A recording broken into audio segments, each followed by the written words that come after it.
नमस्कार, आदाब, सत श्री अकाल, जय भीम, जोहार। मेरा नाम है नवीन कुमार। बीजेपी बहुत पवित्र काम कर रही है। एक से एक घोटालेबाजों, भ्रष्टाचारियों और अत्याचारियों को विकसित भारत का अमृत चटाकर। कहना तो आरोपी चाहिए, लेकिन बीजेपी का खुद आरोप वगैरह में भरोसा नहीं है। वो तो एफआईआर दर्ज होते ही भ्रष्ट बताना शुरू कर देती है। शर्त केवल इतनी है कि नेता दूसरी पार्टी का हो। आप ही बताइए, अरविंद केजरीवाल को आरोपी बोलती है क्या बीजेपी? हां, तो मैं बीजेपी के पवित्रीकरण अभियान की बात कर रहा था और आगे बढ़ने से पहले ऊपर कही गई अपनी बात में आरोपी जोड़ देता हूं। तो भाजपा ने अपने पवित्रीकरण अभियान के तहत कोयला घोटाले वाले नवीन जिंदल को अपना बनाकर पवित्र कर दिया।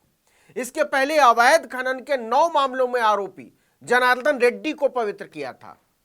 आप तो जानते ही होंगे कि नरेंद्र मोदी का बचपन कितनी गरीबी में बीता है, इसलिए अमीरों को देखते ही उनकी आंखें चौड़ी हो जाया करती हैं। जैसे जनार्दन रेड्डी, जानते हैं ना जनार्दन रेड्डी को? कर्नाटक की येदियुरप्पा सरकार में मंत्री हुआ करते थे। मोदी की गरीब कल्याण योजना को साकार करते हुए उन्होंने अपनी बेटी की शादी में मात्र 500 करोड़ रुपए खर्च किए थे। मेल ऑनलाइन नाम की ब्रिटिश न्यूज वेबसाइट के मुताबिक दुल्हन के मेकअप का खर्चा केवल 30 लाख रुपए आया था। दुल्हन ने केवल 17 करोड़ रुपए की साड़ी पहनी थी और जो गहने पहने थे उसने, उसकी कीमत थी 90 करोड़ रुपए मात्र। अब जनार्दन रेड्डी से नरेंद्र मोदी और भारतीय जनता पार्टी सीखेगी कि कम पैसे में खर्चा कैसे चलाते हैं, जिंदगी कैसे चलाते हैं, साधारण जीवन कैसे जीते हैं और त्याग का भाव कैसे लाते हैं। हंसिए मत। मोदी जी के इसी गरीब कल्याण अभियान को आगे बढ़ाते हुए भाजपा ने भारत की सबसे अमीर महिला और कोयला घोटाले वाले नवीन जिंदल की माता सावित्री जिंदल को भी पवित्र कर दिया है। दोनों खानदानी कांग्रेसी रहे हैं। हरियाणा में हुड्डा की सरकार से लेकर दिल्ली में मनमोहन सिंह की सरकार तक जमकर राज भोगा है, लेकिन 2014 में चुनाव के हारे मन पवित्र होने के लिए छटपटा रहा था। सावित्री जिंदल के पति और नवीन जिंदल के पापा ओम प्रकाश जिंदल 1991 में राजनीति में आए थे। 2005 में उनकी एक हेलीकॉप्टर दुर्घटना में मौत हो गई। इसके बाद पहले सावित्री जिंदल राजनीति में कूदी और फिर नवीन जिंदल, दोनों कांग्रेस के रास्ते। पहले ओम प्रकाश जिंदल मंत्री थे और फिर सावित्री जिंदल मंत्री बन गई। और इसके बाद भाजपा ने नवीन जिंदल पर कोयला घोटाले के मामले में इतने कीचड़ उछाले कि जनता ने 2014 में मुंह काला कर दिया। मां बेटे दोनों चुनाव हार गए। अब उसी भाजपा ने वही कालिख पोंछकर उन्हें फिर से पवित्र कर दिया, एकदम बेदाग। आप सोच रहे होंगे कि सावित्री जिंदल की संपत्ति कितनी है, वो क्या बेचती है। अरे हां, ये तो बताना भूल ही गया कि जिंदल स्टील एंड पावर नाम की कंपनी इन्हीं की है। इसके अलावा ओपी जिंदल स्कूल और यूनिवर्सिटी चलाते हैं। कहने का मतलब ये कि बहुधंधी परिवार है। संपत्ति पर आए इससे पहले यह भी जान लीजिए कि गूगल पर लिखा है सावित्री जिंदल के मात्र 8 बच्चे हैं।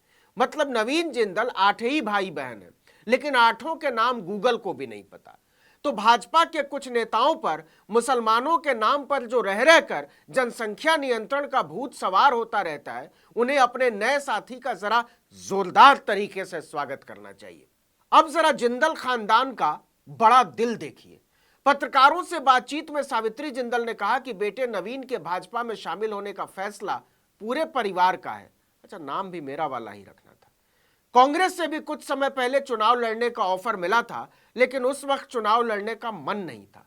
अब वो भाजपा में शामिल होकर पीएम के विकसित भारत के सपने को साकार करने में मदद करेंगी।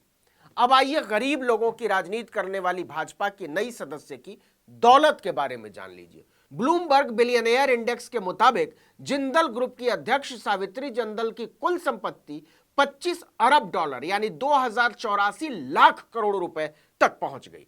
पिछले 2 साल में उनकी दौलत में भारी इजाफा हुआ है। सावित्री जिंदल फोर्ब्स की सूची में 2020 में 349वें नंबर पर थी। इसके बाद अगले साल 2021 में 234वें पर पहुंची और 2022 में 91वें नंबर पर पहुंच गई। तो अपना भरपूर विकास करने के बाद मां बेटे को ख्याल आया है कि थोड़ा भारत के गरीब लोगों का भी विकास कर दिया जाए। मोदी जी के विकसित भारत में कुछ अपना भी तो हिस्सा हो।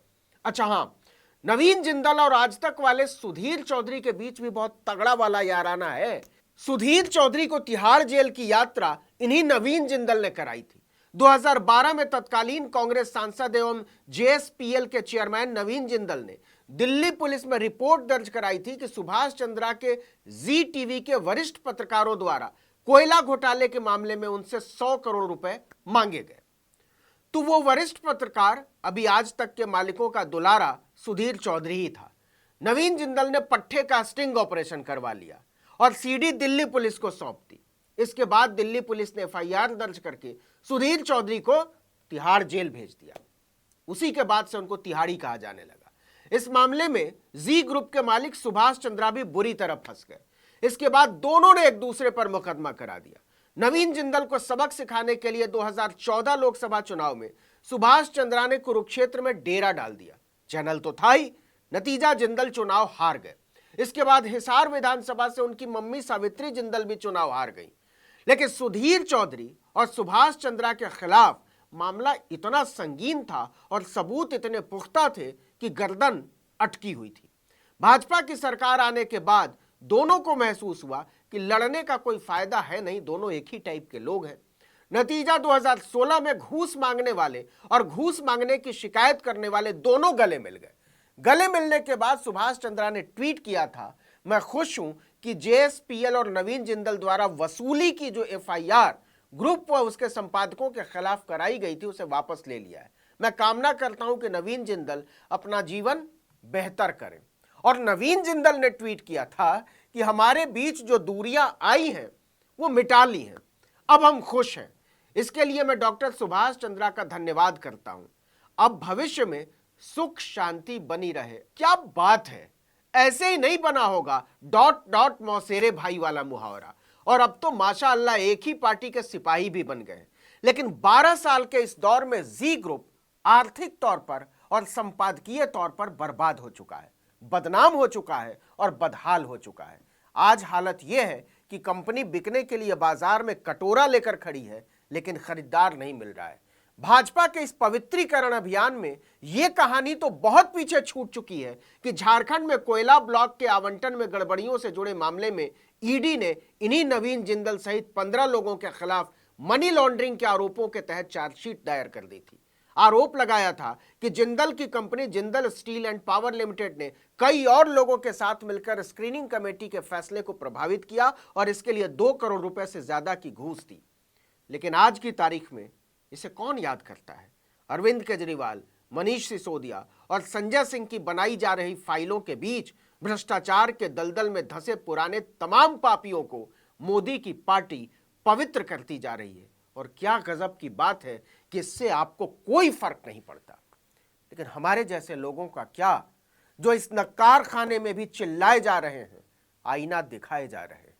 इस वीडियो में इतना ही। लेकिन अगर आपने आर्टिकल 19 इंडिया को सब्सक्राइब नहीं किया तो फौरन कीजिए, बेल आइकॉन दबाइए, घंटी जैसी आकृति लाइक कीजिए और कमेंट करके बताइए हमारा वीडियो आपको कैसा लगा। ज़्यादा से ज़्यादा लोगों तक हमारे चैनल को पहुंचाने में हमारी मदद कीजिए। ट्विटर हैंडल आर्टिकल 19_इंडिया और मेरा ट्विटर हैंडल नवीन जर्नलिस्ट।